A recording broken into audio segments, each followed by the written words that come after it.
The Deer Farming Channel is brought to you in part by Record Rack Deer and Elk Feeds.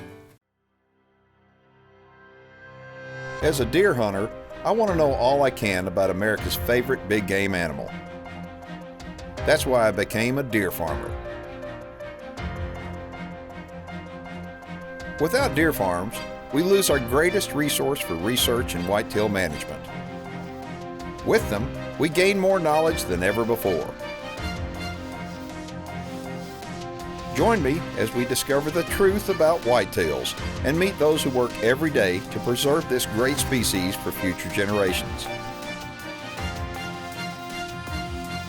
My name is Keith Warren, and this is Deer and Wildlife Stories.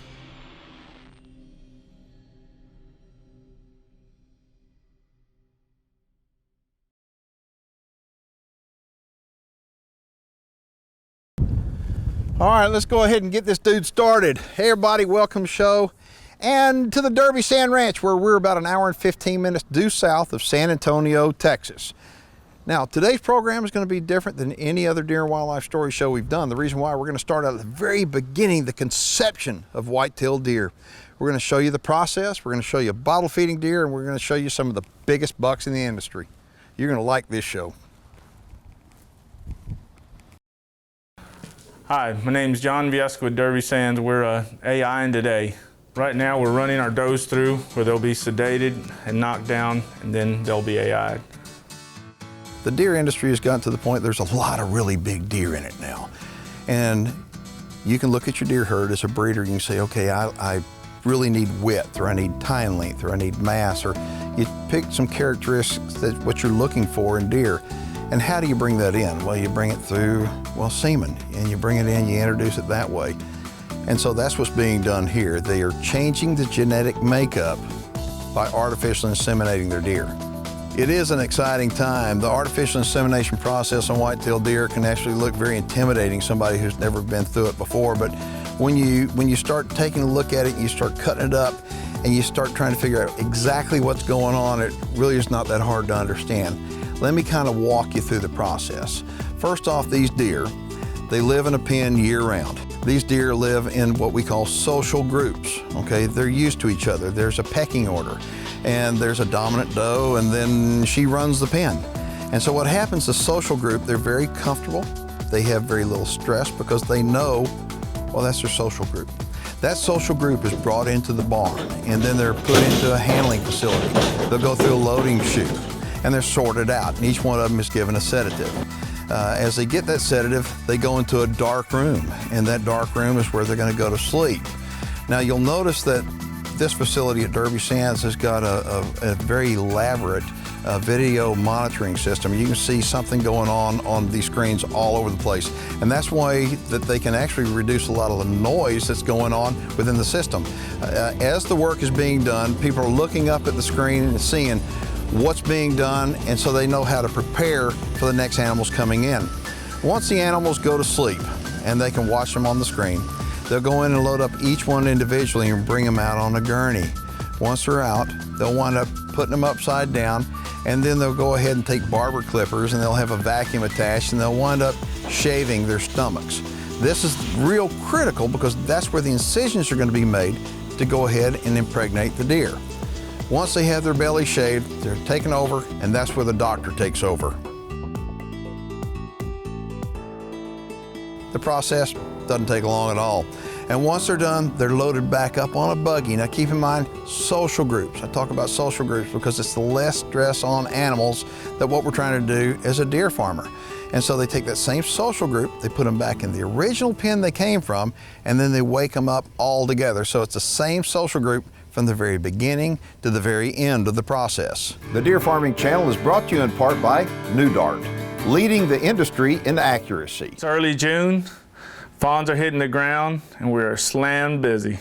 It's early June, and like most deer farmers, this is the busiest time of year. The gestation period for a white-tailed deer is somewhere approximately between 195 days and 205 days. When you take a look at the does in the pens here at Derby Sand Ranch, you can tell real quickly that some of the does just look miserable. And the reason why is because they're fixing to fawn out any minute now. You'll also notice that there are some fawns that are in the pens with their mothers. The reason why is those are buck fawns, and here at the Derby Sand Ranch, those buck fawns are going to be raised by the does. Now, the reason why the does are the ones that are being bottle fed and not the bucks is because they want the does to remain gentle. Gentle deer are easier to work, they're typically much more healthy, they're more valuable, and when it comes to breeding, the conception rate for a gentle deer is much higher than a wilder deer. Now, these fawns will be weaned by the time they're 90 days old. And during that 90 days, they're being watched after 24/7. And I mean, these fawns are in ultimate condition and they have the best care possible. Basically, day to day, pretty intense days. Start early in the morning, looking for fawns, looking at the does every day throughout the whole day, from 6 to 8 times a day, looking at these does. When we do find a fawn, we go in there, make sure that it's eating, make sure everything's fine and the mama's fine. If you're not a deer farmer, I need to tell you a little kind of a peculiar thing that goes on with deer farmers. They don't want to share pictures of their deer. They don't want somebody to see a deer really before he grows out all the way. And the reason why is because there's a little bit of competition there. Everybody wants to show their deer off when they get bigger. Everybody wants to see what that deer is going to do before they really present it to the world. And so deer farmers are very peculiar about that. They don't want to really share what their deer look like. Well, they don't want to share what that deer looks like until he's done growing out, and that's in late August and early September. That's when we go to the deer farms and show the bucks, because that's when they look the biggest.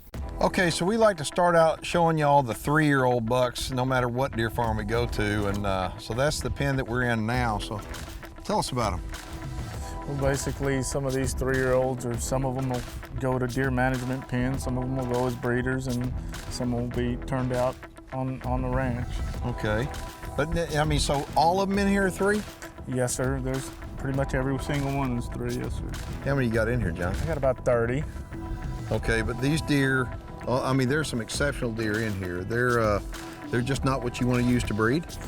Not necessarily. You know, there's some that I would, but you know, I've got some better in my pens, you know, and you know, we need to move forward and sell them. And so if somebody was looking for a nice breeder buck, some of these right here are big enough for most people's breeders. Absolutely. Okay, and as far as pedigrees go, I mean, we always are talking about pedigree, and I know your fawns are all structured. I mean, you built them all. Yes, sir. You built all these guys too, didn't you? Yes, sir. Sure did. And so every one of these deer have got a pedigree, a DNA chart on them. DNA certified, yes, sir. And DNA certified. Okay, so if somebody would want to come out here and to get a hold of you to come look at deer, give them a telephone number. Yes, sir. 830-505-0019. Okay, and folks, if the best time of year to come out would be when, John? I would say, you know, mid-July, you know, late July, somewhere in there. Okay, and right now, folks, it is the first week of September. I mean, this is late in the year, really. I mean, Yes, these sir. bucks are just starting to. They're going to start changing up pretty quick. They're going to be coming out of velvet within the next 2 weeks, don't you think? Oh, yeah, not a little sooner. Yep. Yes, sir. Okay, so if somebody wanted to buy deer like this, the best time to buy these kind of deer, the turnout deer, breeder deer like this, would really be about mid to end August, 1st of September, right? Yes, sir. Yes, sir. Okay. All right. Hear that, folks? Take a look at these guys right here. And they may not be up to snuff to make it at the Derby Sand Deer Farm as far as breeding goes, but I guarantee you they're big enough to make it on some people's deer farms for breeding. Yes, sir. Yeah, you did a good job on these guys. Okay. Let's, you got some 1-year-olds we can look at? Yes, sir. Sure do. I got a few. Yeah, I bet you do. Let's go look at them. The Deer Farming Channel is brought to you in part by Record Rack Deer and Elk Feeds.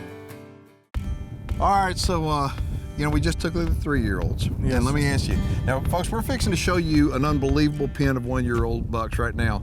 But before we show them, I want to ask you a question. Were the 3-year-olds that we just looked at, when they were 1, were they this good? No, not necessarily, no. So take a look at these bucks, folks. Yeah. I mean, these deer are unbelievable. Now, how many 1-year-olds you got in here? In here, there's probably about 20, 25, you know. And they're all 1. And they're all 1, yes, sir. Some of them look big enough to be 2. Yeah. He's modest. Yeah, yeah. But no, I mean, with the wind blowing and stuff, this is not a real good condition for us to be out here filming these guys. But these guys seem to be doing pretty good. I mean, they're handling it. But this is South Texas. This is the conditions down here are real brutal. I mean, in comparison to some deer farms like up in Ohio and in different places where the weather's cooler. Down here it gets plenty hot, and these deer though, on the show we talk about people that are using northern influence down here in Texas and all. What percentage northern influence do you have in your herd? I have about 50-50. Do you have any problem with them surviving down here in this hot weather? I think the 50-50 will make. I mean, it's tough on them, but they'll make it. They can survive it. And the reason for doing that is what? Is to get them bigger quicker. Yeah, and that's the whole name of the game as far as farmers go. I mean, whether you're growing soybean or corn or cattle or deer, I mean, we want to get everything big quick, and that's just the name of the game. And so those guys right there, they are big. Now I got to ask you this. Most deer farms we go to will not part with a 1-year-old buck, no matter what. They will not sell one. Will you? No, probably not.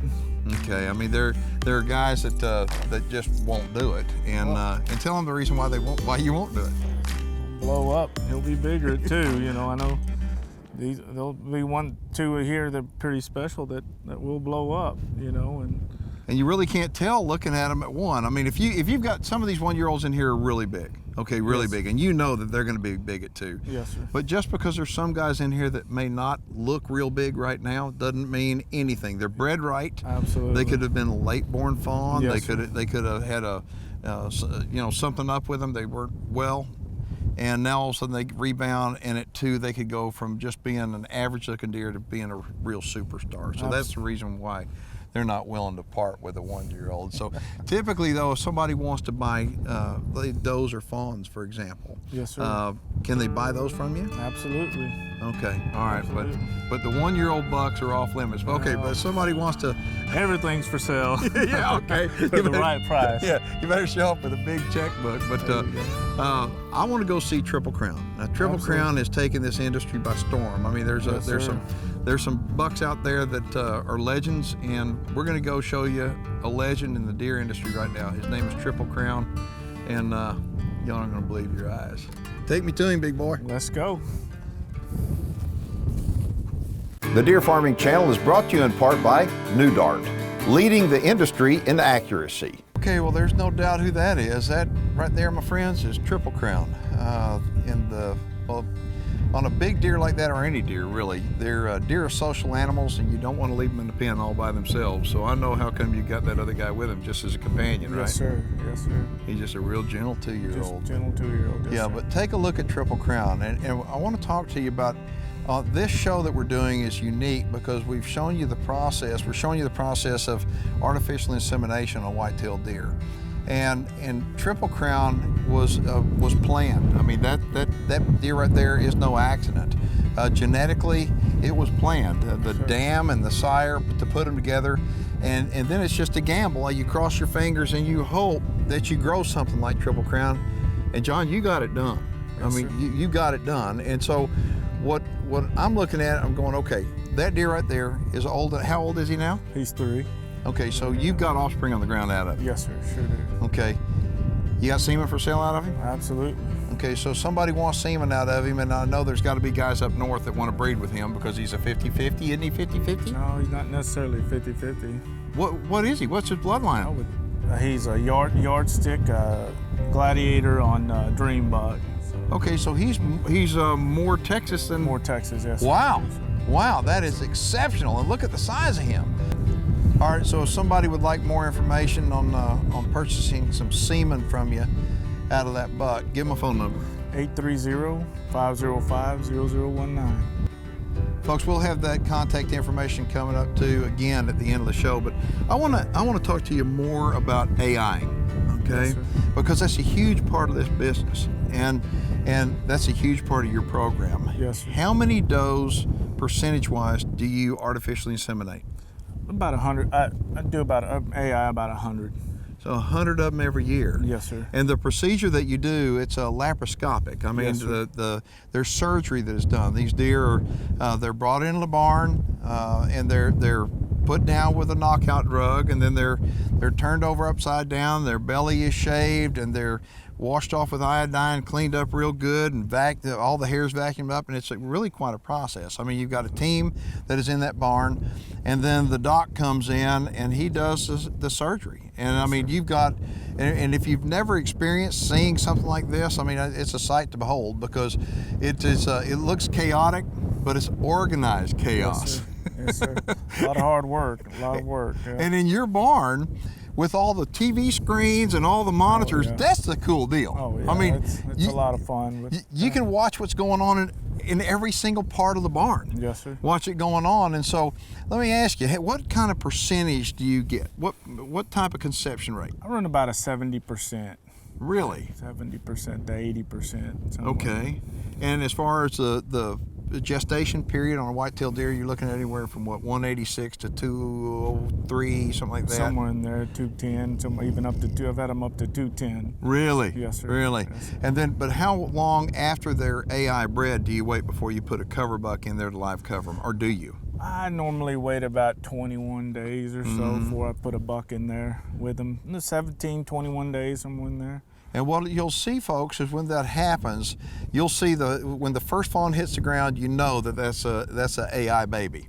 Yes. And then all of a sudden you'll see, and we keep records of it, you see the spike, boy, it goes up, up, up, up, then all of a sudden it starts dropping back off.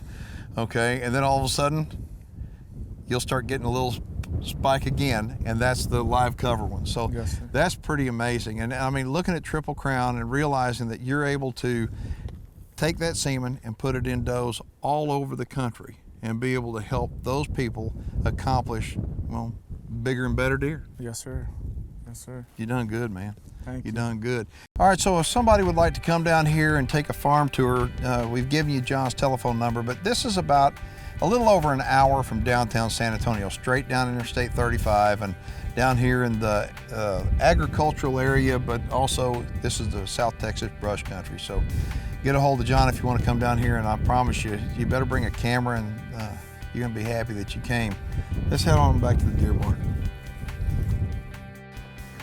All right, here is the deer barn, and here's Miss Katie again. She's the mama deer. She takes care of them all.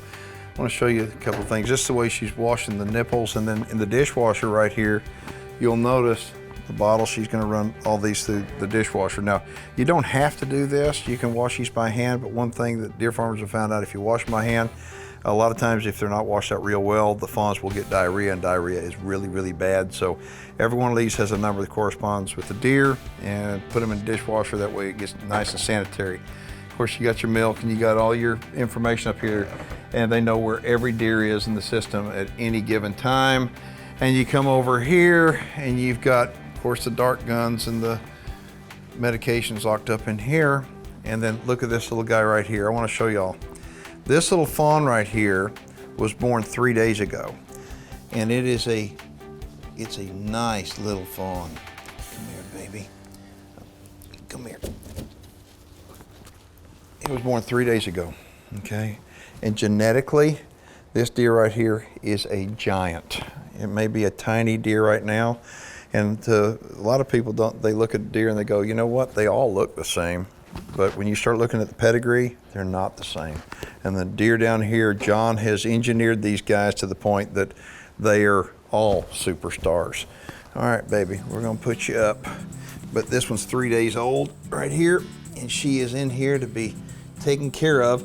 And outside right now, I mean, the fawns that were actually conceived through the laparoscopic artificial insemination process, those fawns are outside right now because they're 90 days old, and it's time for them to get outside.